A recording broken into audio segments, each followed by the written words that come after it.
Hello everyone, this is Krusty783 here, and as expected, here is the obligatory Crystalized Part 2 trailer analysis. So, my broad thoughts on this trailer is that it's absolutely incredible. Like, oh my god, this trailer is cracked. So much is happening, and I want to get into it right now. So we start with this really cool shot of the monastery burning, and then we see the Crystal King himself in show form for the first time. And I've got to say, the new voice they have for the Overlord is fantastic. I think it's the same voice actor, but doing a deeper voice, and that's definitely a better call. It's way more intimidating than his original voice. And in this, he drops one of the best monologues he ever has. I will destroy the balance. There will be peace in the dark. There will be peace in the dark. It's just an absolutely fantastic line. I really like what they're doing with the Overlord so far. If you make him more intimidating, that's just a win in my book. Because the Overlord, while pretty good at points, hasn't been the strongest villain all in all. And now we have more shots in what definitely is Primeval's Eye, as the Oni temple from Season 8 rises out the ground. Only thing that can destroy the Overlord. And then we have Garmadon, for the first time since 2019's March of the Oni. And for some reason, he only has 2 arms. We don't know why this is yet, but later on in the trailer, when he activates his full Oni form, he does have the 4 arms. What is the power of the Oni? See here, he has... Let me go back a little bit. If you see here, he has all 4 of his arms, he has a pair of wings, and he has his Oni mask. And I've got to say, the Oni Garmadon seen in Crystalized is such an improvement over the one in Season 10. And this is coming from someone who will defend the one in Season 10. You were part Oni too. And then Wu tells Lloyd that he's also part Oni, so he can also help defeat the Crystal King. Or, as Garmadon literally says in this trailer, the Overlord. Destroy the Overlord is the power of the Oni. You were part Oni too. Oni. Also, in this shot, they seem to be in the Snake Library from Season 11.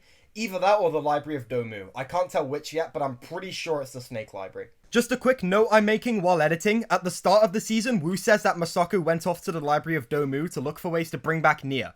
Maybe she was still there when everything got crystallized, and so her son and her husband go into the Library of Domu to try and save her. Just a thought. Oni too. You must embrace your Oni side. And then we have the clip of him going nuts. And then Harumi starts rubbing it in that he's like his father. Like my father. And then we have more Garmadon, You must embrace. who's again, his Oni design just looks absolutely incredible now. And it's such a glow up from the one we saw in Season 10. I'm pretty happy that they're expanding on the Oni lore. At first, I did have reservations, thinking they should just ditch the Light and Darkness stuff already. But this is pretty cool. I'm a big fan of this. And expanding on what we saw in Season 10 is great in my books. And then release it. And then Lloyd releases anger on Harumi. Mr. F shoots Lloyd again. His strategy just seems to be shooting Lloyd. We've seen him succeed at it twice now. We are not ready for And then this. Wu is not ready for this. And now the ninja are fighting the Overlord in the countryside from the first episode of Seabound, which I think is a nice callback. And now we have more scenes in Primeval's Eye, and Lloyd seems very dirty, I assume from all the mud and stuff in this area. And if you look here, you can see Lloyd is being chased by Harumi, just barely manages to get on in time, and is now being chased by Vangelis. So I assume Lloyd stages an escape from the Oni temple, and based on this shot here, I can only assume that Lloyd just managed to escape as the temple was rising up. Which is why you are bound to lose. And then Harumi drops a monologue. Cole and Racer 7 of all characters get attacked, along with Vinny, get attacked by Vengestone like creature things, which I think is cool. I'm glad they're bringing back a bunch of characters from Prime Empire like Racer 7. I think the best way to fix my issues of it not being too consequential is to give these characters more spotlight. So yeah, I'm very happy with that. And then Lloyd gets attacked by all 4 of the weapons at once, all crystallized, and just jumps over them. And I assume this is where his escape begins. Which is why in this shot, let me pull it up, I assume Vangelis picks up the scythe because it landed where he threw it at Lloyd. Lloyd, interestingly, has a ninja suit hood for his Oni form. I hope we get that in Lego form at some point. I mean, the Golden Legacy mask does a pretty good job at it, but I mean, like, I want it with the resistance symbol. And then Wu does Spinjitzu against one of these. Oh, look at that. Hold on. My eyes do not deceive me. I'm pretty sure that is the Dragon Bone Blade from Season 9. They seem to have found it after it got knocked off Borg's tower and are now using it against the Overlord. That is really cool. And then we have the Samurai X Cave fight. Now here's a really interesting scene. Skylor, like in Haunted when she combined powers, is combining the powers of Earth and Fire to deflect whoever is attacking them. And you can see Kai and Cole are there, so she probably just yanked it off them and then used it. Pretty cool. Then we have a scene of Wu going up to the bounty on the anchor. Now we have, this is I assume when Lloyd jumps out of the Oni temple while it's rising up. To have no one. And I assume that landing is how he's going to get money. Then Neil looks at Wu and they're both very upset. So I assume at this point is when the villains have got the weapons and start like ruining the monastery. Yeah, I just got you back.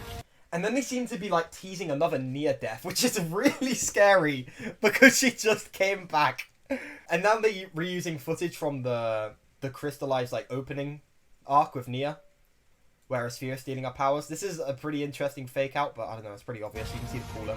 And now we have this amazing shot of the Crystal King's temple just ravaging Ninjago City as Zane goes down in his jet.